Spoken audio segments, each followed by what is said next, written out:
Hey, ni aje ma big boys. Nyinyi YouTubers by the way, tunajaribu kurekebisha ma YouTubers, but kuna ma YouTubers wako na tabia mbaya. Juu tumesema YouTubers tukuwe na umoja. Majina yetu zizidi kuharibika kabisa. Sasa kuna huyu YouTuber ameibia dem fulani pesa. Alimuitisha 2000 yake ya kumconnect ati na mganga, na huyo mganga ni fake. Alafu akamuitisha 15000 ati ya mganga. Mganga anataka 15000.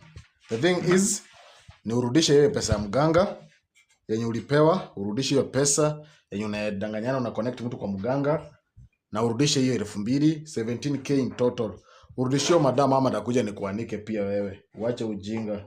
Unaharibia ma YouTuber jina. YouTuber wanaamua kuwa na union, wanaamua kuwa na umoja, wanaamua rekebike, wewe unakuja hapo unaanza ujinga. Ripoti ikufikie, na ndaachilia hiyo video by the way ya huyo dem akiongea. So uache upuzi, rudisha pesa wenyewe na uache kumdanganya mambo na mganga. Change type.